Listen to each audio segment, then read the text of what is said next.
ఆదిలాబాద్ లోక్సభ నియోజకవర్గానికి సంబంధించి 8వ రౌండ్లో ఓట్ల లెక్కింపులో బీఆర్ఎస్ 50,859 ఓట్లు వస్తే కాంగ్రెస్ పార్టీ అభ్యర్థికి 1,62,563 ఓట్లు వచ్చినాయి.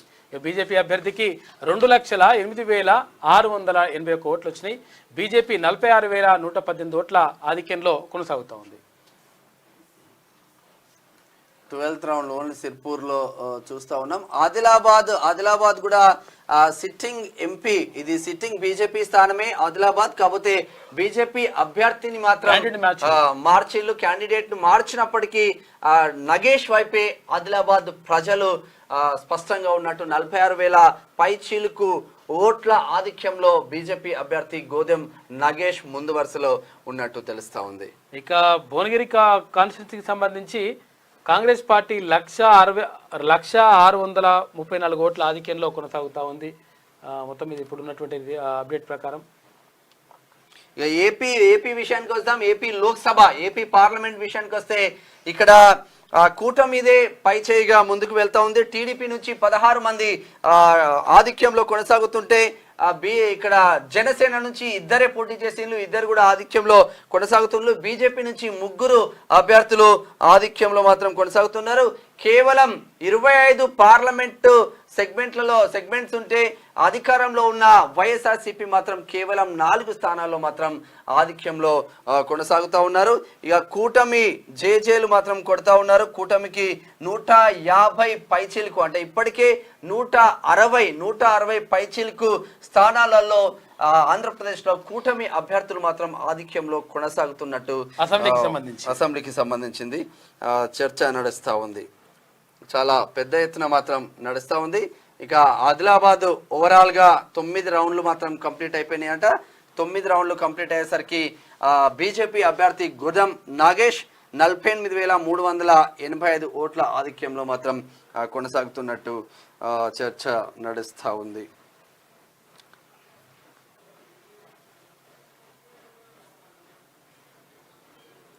క్లియర్ కట్ గా, అంటే తెలంగాణ ప్రజలు మాత్రం క్లియర్ కట్ గా ఇచ్చినట్టు తెలుస్తా ఉంది. కాంగ్రెస్ వైపు స్పష్టమైన మెజారిటీ ఇస్తే బీజేపీ వైపు కూడా స్పష్టమైన మెజారిటీ ఆయా పార్లమెంట్ సెగ్మెంట్ లో ఇచ్చిండ్రు. వరంగల్ కాంగ్రెస్, కడియం కావ్య కాంగ్రెస్ గెలవబోతుంది. ఇక్కడ మహబూబాబాద్ లో బలరాం నాయక్ కాంగ్రెస్ గెలవబోతున్నారు. పెద్దపల్లిలో గడ్డం వంశీకృష్ణ కాంగ్రెస్ గెలుస్తుంది. మరి ఇక్కడ నాగర్ కర్నూల్లో మల్లు రవి కాంగ్రెస్ గెలవబోతున్నారు. భువనగిరిలో చామల కిరణ్ కుమార్ రెడ్డి కాంగ్రెస్ గెలవబోతుంది. నల్లగొండలో రఘువీర్ రెడ్డి, జానారెడ్డి కొడుకు రఘువీర్ రెడ్డి గెలవబోతున్నారు. ఇక్కడ ఖమ్మంలో కాంగ్రెస్ అభ్యర్థి రామ సహాయం కూడా బంపర్ మెజారిటీతో గెలవబోతున్నారు. జైరాబాద్ లో కూడా కాంగ్రెస్ అభ్యర్థి సురేష్ షెట్కర్ గెలవబోతున్నారు. ఓవరాల్ గా ఎడ్జ్ మాత్రం తెలంగాణ రాష్ట్రంలో కాంగ్రెస్ కే ఉండబోతుంది అన్న చర్చ మాత్రం నడుస్తూ ఉంది. ఇక మల్కాజ్గిరిలో మాత్రం బీజేపీ అభ్యర్థి ఈటల రాజేందర్, ఇక్కడ సికింద్రాబాద్ లో కిషన్ రెడ్డి, చేవెళ్లలో కొండా విశ్వేశ్వర రెడ్డి, కరీంనగర్ లో బండి సంజయ్, నిజామాబాద్ లో ధర్మపురి అరవింద్, ఆదిలాబాద్ లో గోదెం నగేష్. ఇప్పటి వరకు వీళ్ళు మాత్రం లీడ్ లో. ఇక కరీంనగర్ లో 9 రౌండ్ పూర్తయ్యేసరికి భారతీయ జనతా పార్టీ అభ్యర్థి బండి సంజయ్ 1,17,13 ఓట్ల ఆధిక్యతగా కొనసాగుతా ఉంది. బీజేపీ అభ్యర్థి బండి సంజయ్కి 2,46,903 ఓట్లు వస్తే కాంగ్రెస్ అభ్యర్థి రాజేందర్ రావుకు 1,45,190 ఓట్లు వచ్చినాయంట. మొత్తం మీద 1,01,713 ఓట్ల ఆధిక్యతతో కొనసాగుతా ఉన్నారు బండి సంజయ్. నిజామాబాద్ మాత్రం బీజేపీ అభ్యర్థి 39,000 ఓట్ల ఆధిక్యంలో నిజామాబాద్ బీజేపీ అభ్యర్థి ధర్మపురి అరవింద్ మాత్రం కొనసాగుతున్నారు. ఏకంగా చేవెళ్ళ బీజేపీ కొండా విశ్వేశ్వర్ రెడ్డి 50,000 పైచీలకు ఆధిక్యంలో కొనసాగుతున్నట్టు తెలుస్తా ఉంది.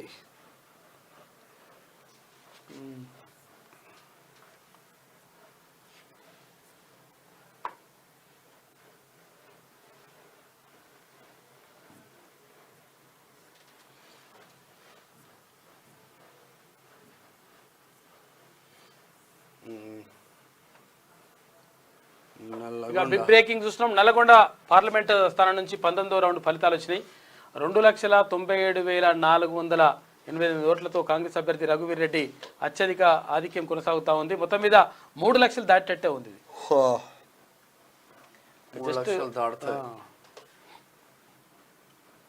ఇదొకటి, అక్కడ కూడా దాటే అవకాశాలు ఉన్నాయి. ఖమ్మంలో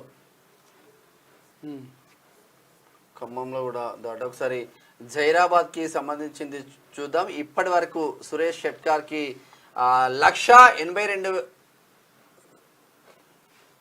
ప్లస్ 2,84,426 ఓట్లు సాధిస్తే కాంగ్రెస్ అభ్యర్థి సురేష్ షెట్కార్, బీబీ పాటిల్ ఈయన సిట్టింగ్ ఎంపీ, అక్కడ భారతీయ జనతా పార్టీ నుంచి పోటీ చేసింది. బిఫోర్ టీఆర్ఎస్ బీఆర్ఎస్ ఈయన 2,66,187 ఓట్లు సాధిస్తే గాలి అనిల్ కుమార్ మాత్రం ఏమాత్రం గాలి సరిపోలేకపోయింది అన్న చర్చ మాత్రం జరుగుతుంది. మొత్తం మీద ఇక్కడ సురేష్ షెట్కర్ 18,239 ఓట్ల ఆధిక్యంలో కొనసాగుతా ఉండు జహీరాబాద్ నుంచి.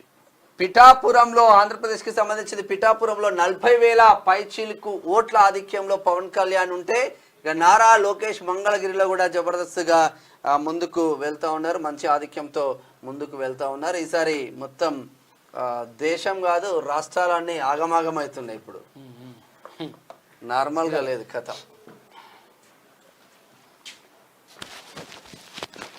కంప్లీట్గా కాంగ్రెస్ అభ్యర్థుల విషయానికి వస్తే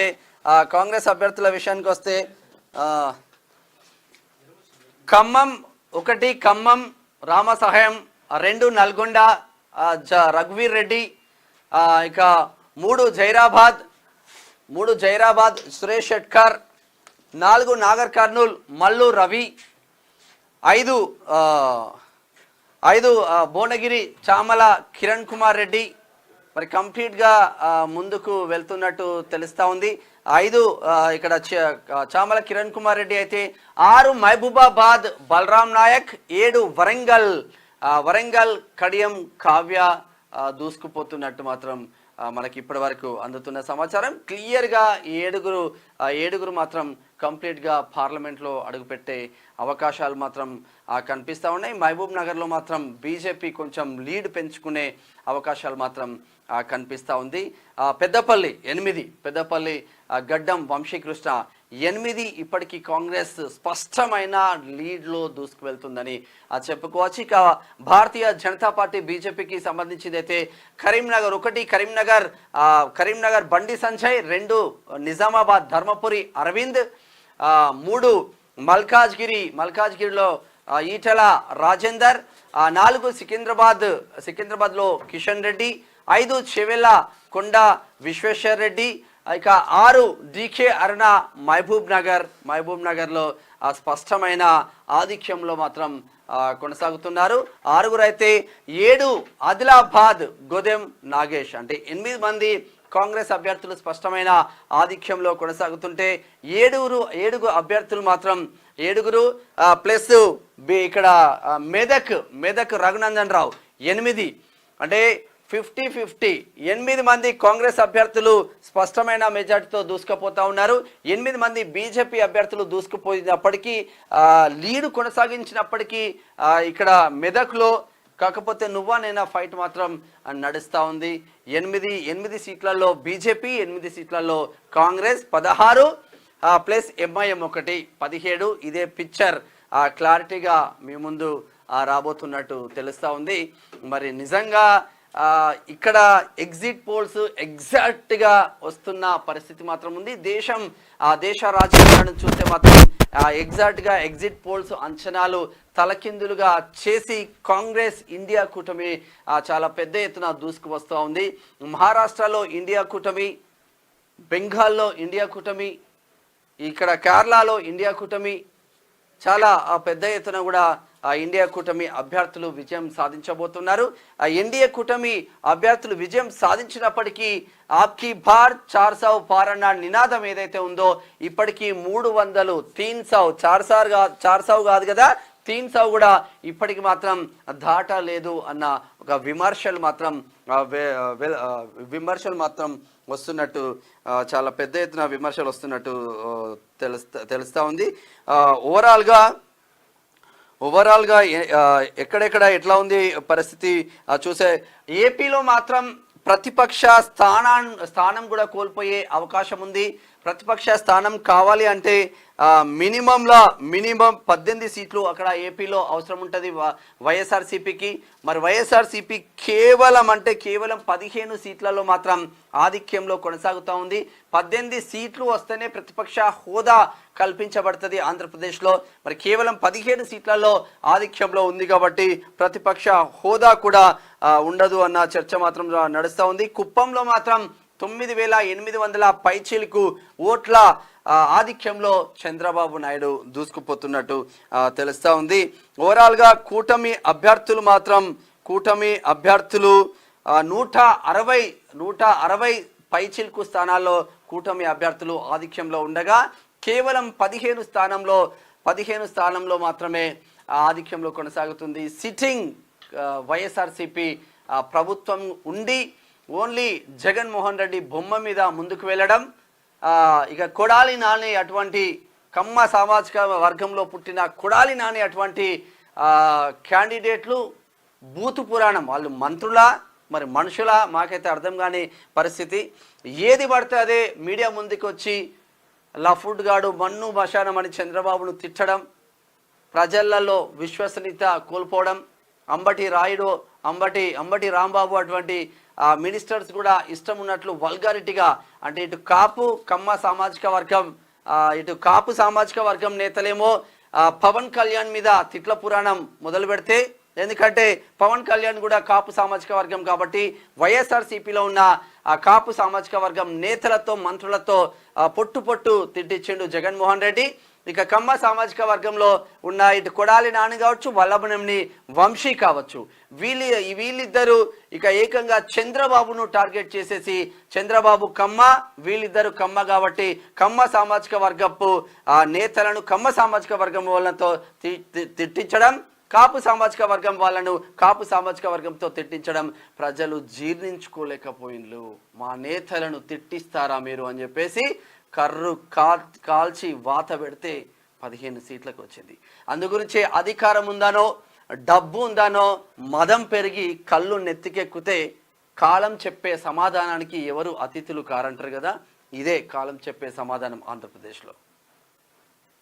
తెలంగాణ రాష్ట్రంలో కూడా మీరు చూడండి, 14 సీట్లు గెలుస్తామన్న కాంగ్రెస్ పార్టీ ఎక్కడికి వచ్చింది? మహబూబ్ నగర్ మీద స్పెషల్ ఫోకస్ పెట్టిన మన తెలంగాణ రాష్ట్ర ముఖ్యమంత్రి 6 నుంచి 8 సార్లు పోయి సభలు సమావేశాలు పెట్టినా కూడా బీజేపీ అభ్యర్థి డీకే అరుణ ఎందుకు లీడ్లోకి వస్తుంది? సిట్టింగ్ స్థానమైన మల్కాజ్గిరిని కాంగ్రెస్ ఎందుకు నిలుపుకోలేకపోయింది? అధికారం ఉందని మనం వాడే భాష మీద కంట్రోల్ మాత్రం ఉండాల్సిందే. కేసీఆర్ వాడిండు కదా అని చెప్పి మనం వాడితే కూడా తెలంగాణ ప్రజలు కూడా రెడీగా కర్రుగాల్చి వాత పెట్టడానికి కూడా రెడీ అయిపోయిండ్రు. దీన్ని బట్టి అర్థం కావట్లే ఏం జరుగుతుందో. మంత్రులుగా ఉన్నప్పుడు, ముఖ్యమంత్రులుగా ఉన్నప్పుడు ఒక హోదా అనేది ఉంటుంది మీకు. ఆ హోదాకు తగ్గట్టు మీరు మాట్లాడాలి. చాలా సీరియస్గా తీసుకుంటా అంటారు ప్రజలు. మరి నిజంగా ఏం జరుగుతుందో అర్థం కాని పరిస్థితి మాత్రం ఉంది అని చెప్పుకోవచ్చు. జైరాబాద్లో 22వ రౌండ్ వచ్చేసరికి బీజేపీకి 2,82,540 ఓట్లు వస్తే, కాంగ్రెస్కి 3,06,682 ఓట్లు వస్తే, బీఆర్ఎస్కు కేవలం 1,80,039 ఓట్లు మాత్రం వచ్చింది. 22వ రౌండ్లు ముగిసేసరికి కాంగ్రెస్ అభ్యర్థి సురేష్ షెట్కార్ జైరాబాద్లో 18,142 ఓట్ల తేడాతో ముందు వరుసలో ఉన్నట్టు తెలుస్తుంది. కంప్లీట్గా రౌండ్కి కాంగ్రెస్ అభ్యర్థి సురేష్ షెట్కార్ మాత్రం లీడ్ పెంచుకుంటూ వెళ్ళి కంప్లీట్గా ఇప్పటి వరకు 18,142 ఓట్ల తేడా వరకు వచ్చేసింది. ఇక మెదక్